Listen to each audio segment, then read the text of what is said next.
cantik Kami Sembe. dari kelompok 1 Fakultas Syariah dan Ekonomi Islam Program Studi S1 Perbankan Syariah akan menampilkan sebuah konten tentang revitalisasi nilai-nilai Pancasila dalam sila ketiga.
Assalamualaikum warahmatullahi wabarakatuh. Waalaikumsalam warahmatullahi wabarakatuh. Oke, kita boleh tahu nama kakak dan prodi. Nama saya Adam Basirun, mahasiswa Internate. Sekarang alhamdulillah baru selesai di studi pasca sarjana Internate dengan gelar Magister Hukum. Oke, di sini kami mau bertanya tentang cara menghidupkan kembali nilai-nilai Pancasila dalam sila ketiga menurut kakak. Pancasila, 7 abad lamanya kita berpancasila tanpa nama. Disampaikan oleh salah satu Presiden Republik Indonesia. Yang keempat disebut dengan Gus Dur atau Abdul Wahid. 7 abad lamanya dia berpancasila tanpa nama. Salah satu filosofi yaitu tentang persatuan Indonesia. Dalam persatuan Indonesia lah Indonesia ini bisa dimerdekakan. Kenapa Indonesia dimerdekakan? Dari satu tolong-menolong tersesama, maka lahirlah salah satu semboyan filosofis kita yaitu Bhinneka Tunggal Ika. Berbeda-beda tetap satu jua. Di dalamnya ada filosofi makna Bhinneka Tunggal Ika itu terdiri dari berbagai macam suku, bangsa, serta bahasa. Namun bisa disatukan menjadi satu persatuan, yaitu memerdekakan NKRI sampai hari ini kita nikmati. Kalau kita meningkatkan persatuan Indonesia untuk prinsip, untuk pengamalan Pancasila sebagai falsafah bangsa, dan kita ambil item di poin ketiga yaitu persatuan Indonesia. Hari ini kalaupun Indonesia tidak bisa bersatu dengan filosofi Pancasila tanpa nama 7 abad lamanya, maka hari ini Indonesia belum merdeka. Kenapa? Kalaupun tidak ada kesatuan antara suku bangsa, yang konon katanya hari ini kita lihat data statistik BPS bahwa Indonesia itu kurang lebih 1.340 suku di data BPS, dan Jokowi kemarin mengkampanyekan Indonesia itu 714 suku. Dan bahasa juga banyak sekali, namun bisa bersatu. Nah, itu disimbol dengan Bhinneka Tunggal Ika. Untuk pengamalan terhadap generasi milenial untuk mengokohkan kembali Indonesia untuk bersatu, yang pertama kita harus saling tolong-menolong antar sesama. Berdasarkan filosofis burung Garuda, Pancasila itu diikat dalam salah satu rantai, yaitu rantai itu mengikat satu sama lain untuk rukun, damai, membentuk negara Indonesia. Tidak lagi kita cerai berai untuk sesama sehingga Indonesia ini runtuh. contoh yang kita ambil pada aspek kepribadian kita sebagai pengembangan keutuhan NKRI pada aspek persatuan. Yang pertama, kita sebagai warga negara harus berpartisipasi penuh dalam bangun sosial ya. Jadi kalau dikatakan oleh John Paul itu kan bahwa manusia sebagai makhluk sosial, maka kita sebagai warga negara ya tetap harus berjuang sosial, saling tolong menolong antar sesama. Dari tolong menolong itu maka melahirkan salah satu mufakat, yaitu kemerdekaan negara Indonesia. Kalau hari ini kita hidup sendiri-sendiri, maka yakin dan percaya kita tidak kokoh dan kuat. Ibarat seperti satu sapu lidi ya. Sapu lidi kalaupun dia hanya satu, maka dia tidak mampu menyapu atau membersihkan. Tapi sapu lidi dia berkumpul menjadi satu, dia bisa menyapu dan bisa membersihkan. Itu filosofi, kita harus bersatu. Kalau hari ini kita tidak bersatu, maka kita bisa dibilang ya tidak tolong menolong, gotong royong pada aspek pembangunan. Contoh, kalaupun bangunan itu kita bangun sendiri-sendiri maka tidak akan selesai. Maka butuhlah gotong royong. Gotong royong itu lahirnya namanya Persatuan Indonesia. Itu filosofi dan prinsip dasar sehingga Persatuan Indonesia itu dikokohkan menjadi satu dari Sabang sampai Merauke dengan beribu-ribu pulau, karakter, suku, bangsa, maka diikat dengan satu persatuan. Terima kasih. Di sini yang tadi yang sudah ditanyakan oleh teman saya itu tentang pendapat kakak tentang pendapat kakak tentang persatuan Indonesia dalam kehidupan sehari-hari. Nah di sini yang tadi kakak sudah jelaskan tentang Bhinneka Tunggal Ika sebagai semboyan bangsa. Saya di sini yang perlu saya tanyakan, dalam persatuan Indonesia dipastikan ada ras, suku, dan agama. Nah, dalam ras, suku, dan agama itu, menurut pendapat kakak dalam kehidupan sehari-hari, nah di sini kan ada kebanyakan suku, ras, dan berbeda-beda. Nah, menurut pendapat kakak, bagaimana cara untuk kita menyatukan ras dan suku itu dalam satu wadah atau satu dalam kehidupan sehari-hari? Menurut kakak itu seperti apa? Dalam pendekatan historis, sebelum Indonesia ini merdeka dan lahirnya Pancasila, Panca dalam bahasa Sanskerta itu ada 5, dan sila itu bicara tentang sopan, kebaikan, santun, dan lain sebagainya. Ketuhanan yang Maha Esa itu kan persatuan. Di dalamnya satu lahir namanya semboyan Bhinneka Tunggal Ika. Secara historis kultur negara Indonesia dan negara Nusantara berbeda dengan negara luar negeri yang hari ini sukunya cuma 2-3 berperang tidak henti-hentinya. Contoh Israel dan lain sebagainya, Palestina, Irak, Pakistan, sampai sekarang itu ribuan nyawa korban. Padahal sukunya cuma 3, 4, dan 5. Indonesia ribuan suku. Namun sampai hari ini tetap rukun damai dan masih kokoh berdiri negara Kesatuan Indonesia. Secara filosofis dalam historis yang disampaikan oleh Hashim Asy'ari dengan kalimat laut buhatan minal iman, cinta kepada negara bagian daripada iman, maka Gus Dur menyampaikan bahwa kita Indonesia berpancasila tanpa 7 abad namanya tanpa nama. Nah, itu namanya filosofi Pancasila. Kalaupun kita praktekkan dalam hidup sehari-hari sehingga tidak ada cerai-berai, praktik dalam hidup kita yang pertama saling menghargai antar sesama, misalkan konstitusi.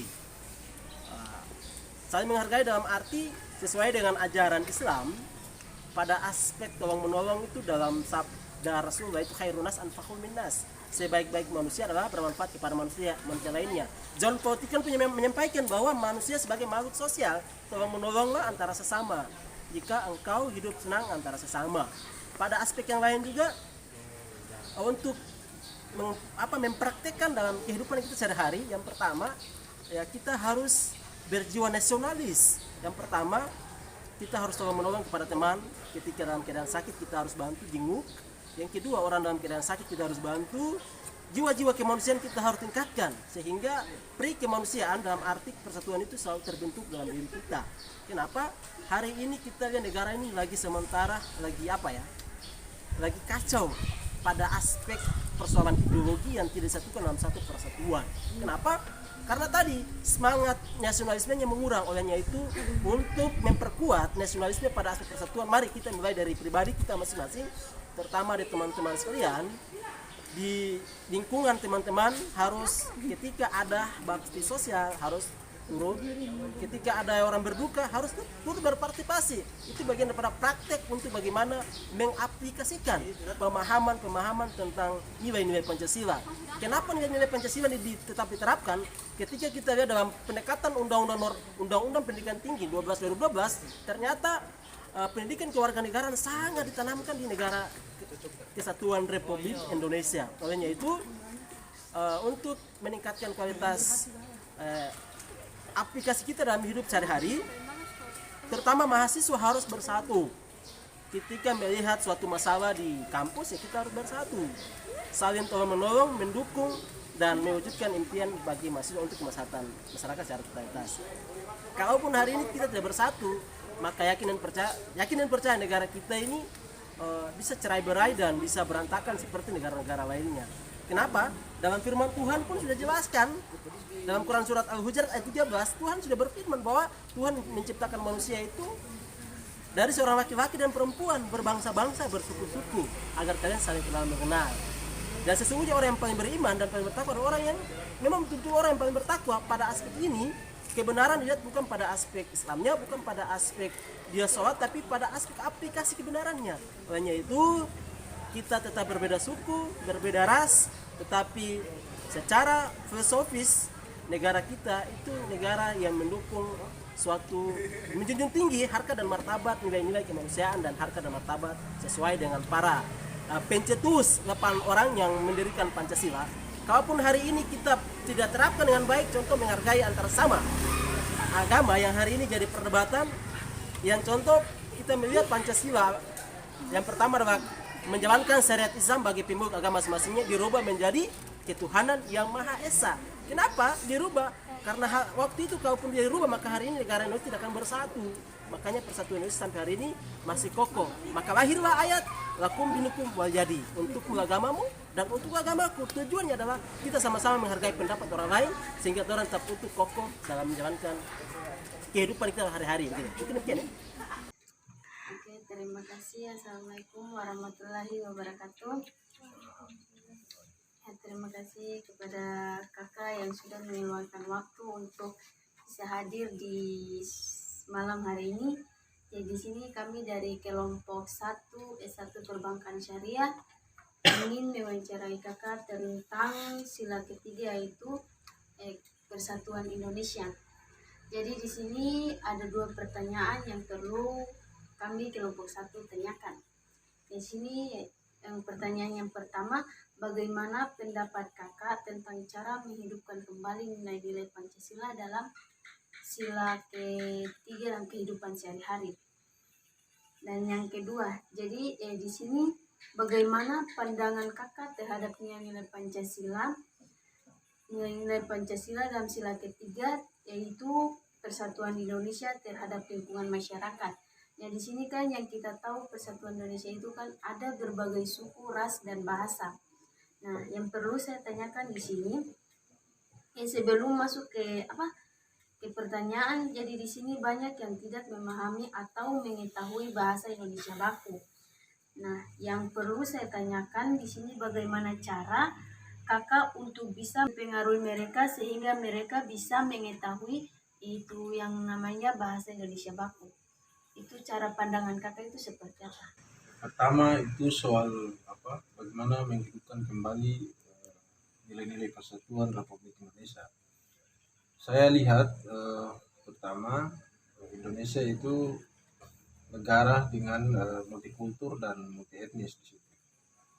Yang kedua, Indonesia itu negara dengan karakter atau corak geografis yang berkepulauan di situ. Karena berkepulauan, maka yang harus dipahami di dalam konteks Persatuan Indonesia, pertama-tama itu kita harus memahami dulu bagaimana sih karakter atau karakteristik masyarakat Indonesia yang dihubungkan oleh laut, terpisah oleh pulau dengan corak kebudayaan dan budaya atau agama yang berbeda-beda di situ. Nah, di dalam nilai persatuan Indonesia dalam sila kelima Pancasila ini bukan sekedar soal ide negara yang mencoba untuk mempersatukan bangsa tanpa ada kerangka dasar.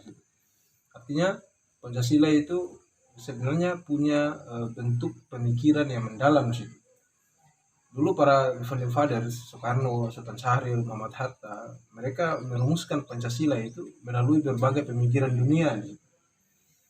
Nah, jadi menghidupkan kembali nilai-nilai persatuan itu kita tidak boleh lalai atau kita tidak boleh mengabaikan tentang aspek pendidikan.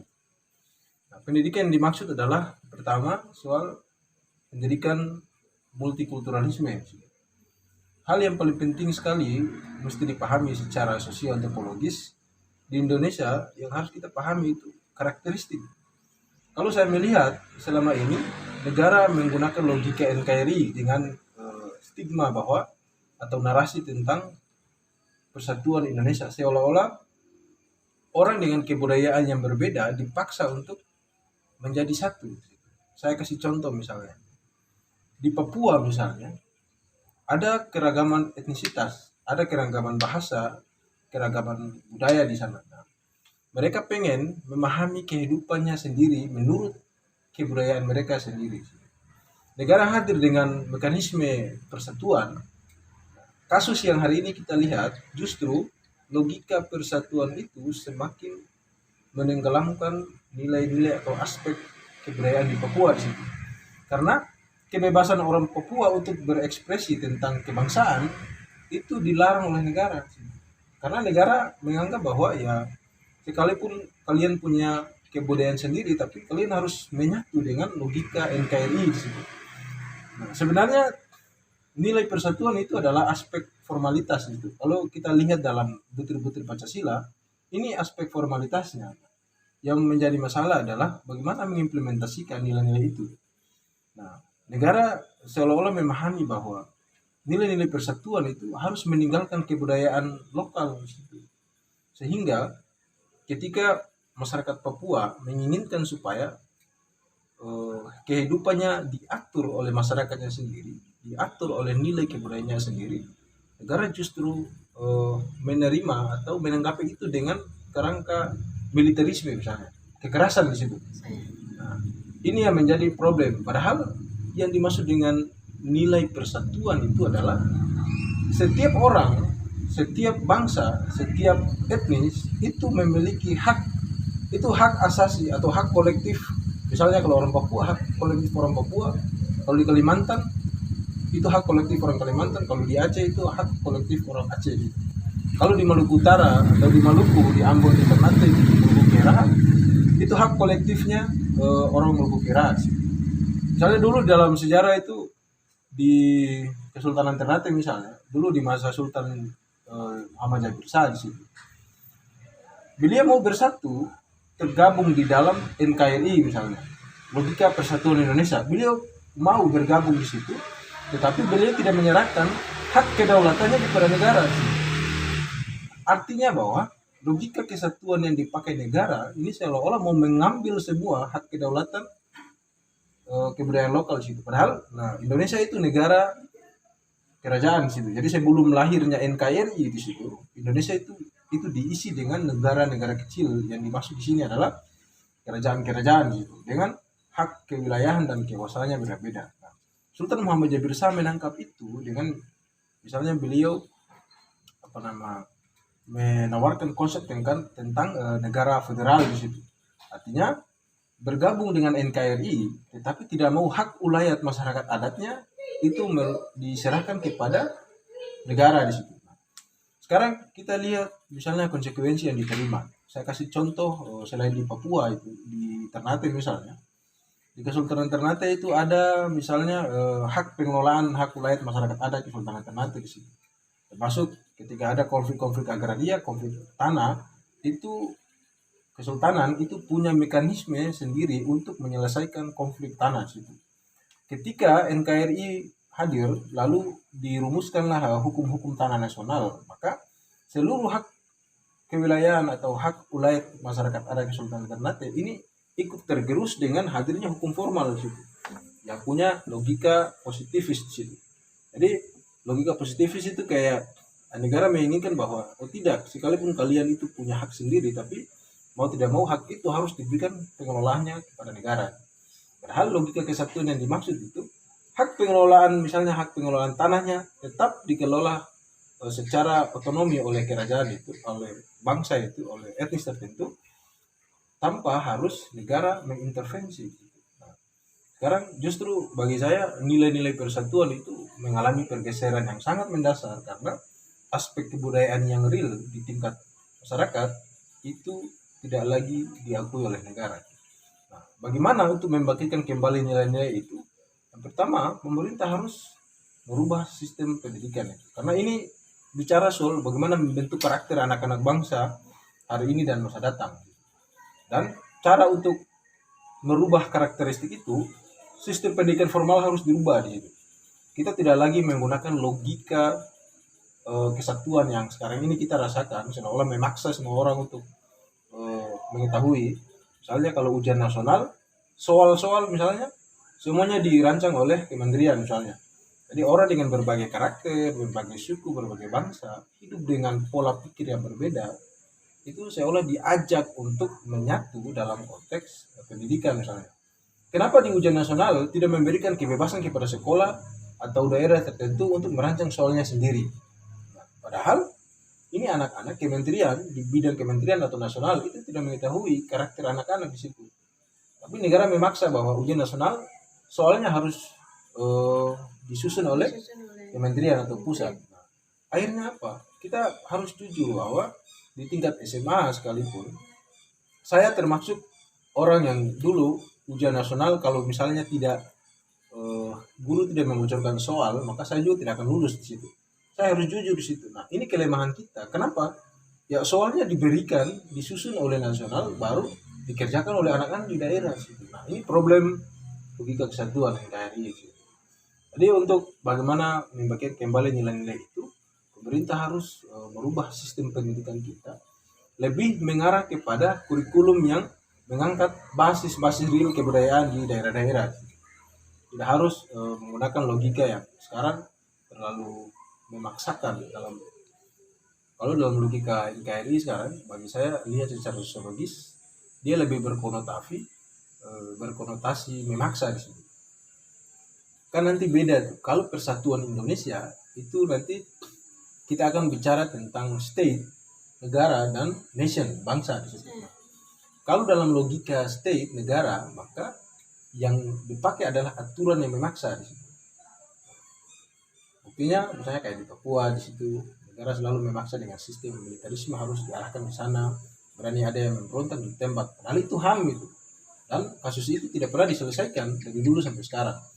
Yang kedua, yang tadi logika state, negara. Nah, dalam logika nation, bangsa, inilah yang perlu kita kembangkan di situ. Jadi imajinasi kebangsaan setiap warga di daerah itu yang kemudian harus diakomodir oleh negara dalam sistem pendidikan di situ. Nah, misalnya saya kasih contoh. Di dalam soal pendidikan, kenapa negara ini memaksakan orang-orang Indonesia harus belajar bahasa Inggris? Padahal itu kan bahasa kolonial.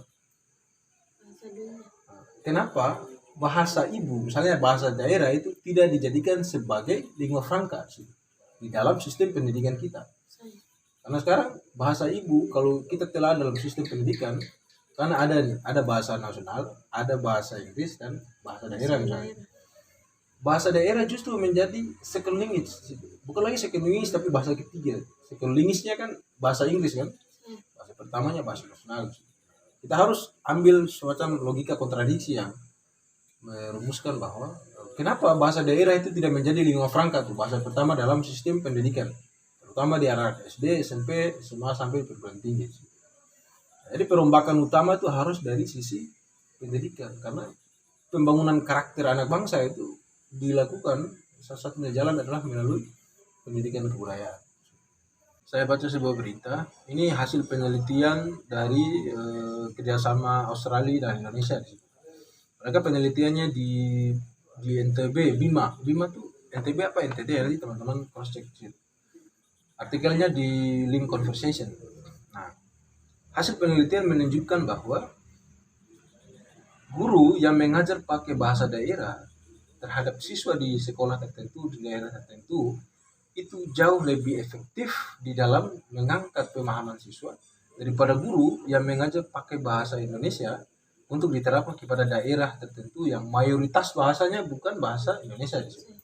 Nah, jadi pertanyaan tentang bagaimana sih cara untuk membuat supaya masyarakat di lingkungan kita lebih memahami bahasa nasional, bahasa baku gitu. Bagi saya ini bahasa itu soal konstruksi di sini. Karena dia suatu konstruksi, maka harus ada semacam instrumen, harus ada semacam aturan, semacam lembaga yang dijadikan sebagai ruang atau pendekatan utama di dalam pengembangan. Dalam konteks bahasa misalnya, taruhlah begini, di Ternate orang lebih senang misalnya dalam fenomenologi kehidupannya, orang lebih senang menggunakan bahasa, istilahnya bahasa pasar.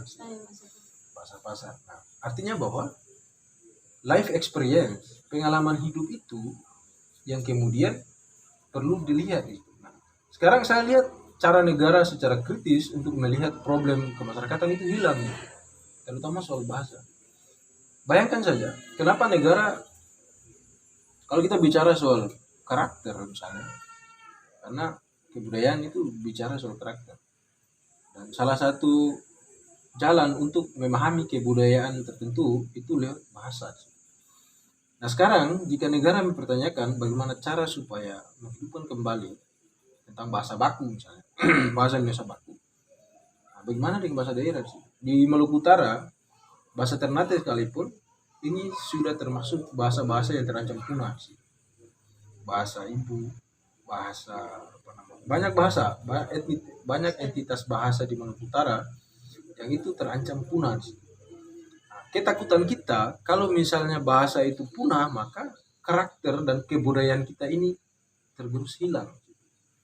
Lalu kalau kebudayaan itu hilang, bagaimana dengan nanti pembangunan karakter anak bangsa yang depan? Di Cina, di tahun-tahun ketika Cina mengalami krisis ekonomi, satu-satunya jalan yang bisa menghidupkan kembali ekonomi Cina adalah jalan kebudayaan. Nah, sekarang saya lihat di kementerian, misalnya di pusat bahasa, kementerian pendidikan dan kebudayaan, dengan Sedikti, ini punya minat yang agak minim tentang bagaimana mengembangkan kembali bahasa-bahasa daerah sih.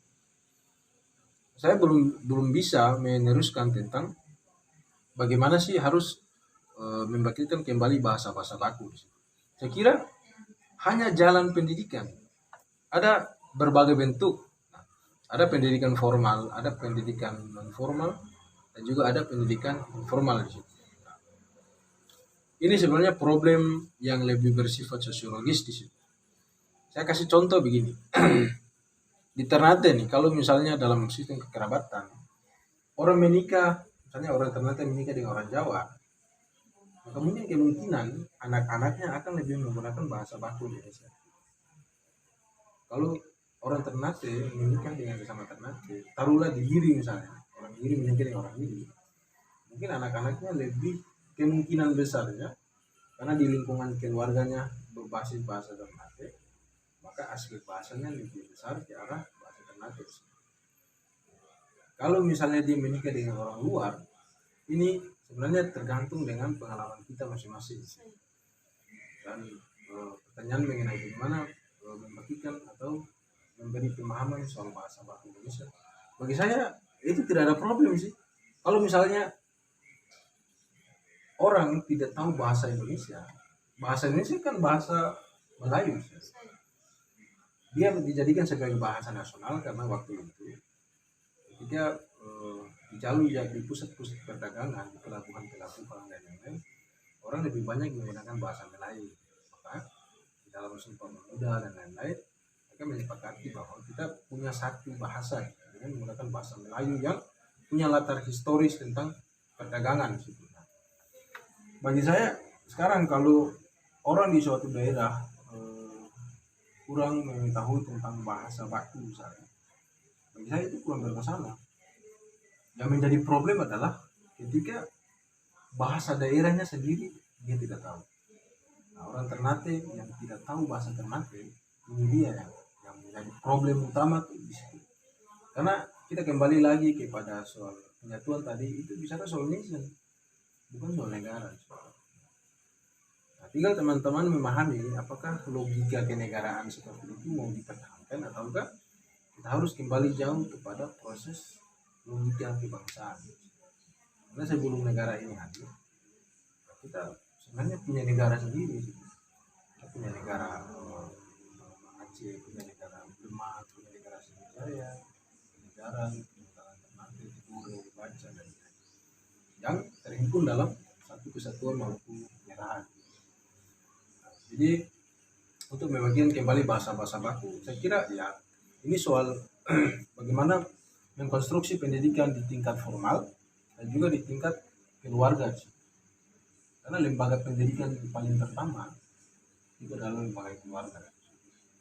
Kalau misal mau menginstruksi bahasa baku itu lebih dikenal oleh anak-anak muda generasi ini, mulailah dari lingkungan keluarga dan mulailah dari lingkungan sosial. Tinggal teman-teman melihat bagaimana problem dasarnya. Saya kira ini soal kembali lagi ke soal pendidikan. Nanti kembali ke diri sendiri, kembali ke keluarga dan pendidikan. Kalau saya, Kalau menurut pandangan kakak bagaimana?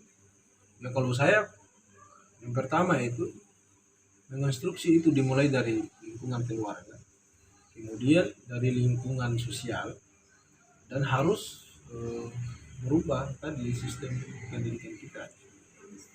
Karena yang menjadi masalah di kita sekarang ini semuanya soal sistem pendidikan. Jadi kita tuh seolah-olah memahami bahwa ternyata pendidikan itu cuma di SD, di SMP, di SMA, perguruan tinggi. Padahal secara sosiologis, ketika saya berada di lingkungan di sini, sebenarnya lingkungan ini merupakan lembaga pendidikan. Misalnya ini di Facai ini, masyarakat Facai itu sebenarnya memiliki sistem pendidikan tersendiri. Kalau kita tanya lebih lanjut, sistem pendidikannya kayak apa? Ya, mereka punya sistem kebudayaan. Sistem kebudayaannya adalah merujuk pada sistem nilai dan adat seatoran di Kesultanan Ternate. Sistem pendidikan seperti ini harus kita bangkitkan. Selain daripada mempertanyakan bagaimana harus membagikan kembali bahasa-bahasa baku di Indonesia.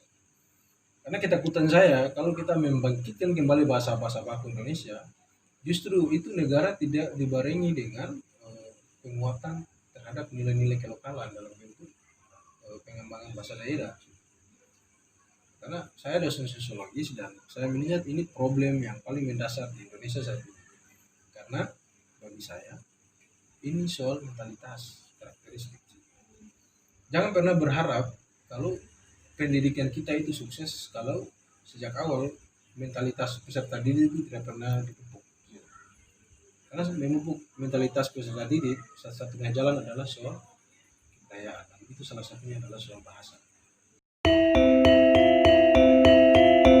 Pembentukan karakter tidak semudah memberi nasihat dan instruksi, tetapi memerlukan kesabaran, pembiasaan, dan pengulangan. Proses pendidikan yang dialami peserta didik sebagai pengalaman pembentukan kepribadian melalui memahami dan mengalami sendiri nilai-nilai keutamaan moral, nilai-nilai ideal agama, dan nilai-nilai moral. Setiap personalia pendidikan memiliki persamaan persepsi tentang pendidikan karakter masing-masing. Pemaknaan kembali dan menghidupkan kembali nilai-nilai Pancasila merupakan jalan yang tepat untuk melawan pengaruh negatif globalisasi yang berdampak buruk atau negatif bagi generasi muda. Untuk itulah diperlukan upaya dan usaha dalam menanamkan serta menginternalisasikan nilai-nilai Pancasila.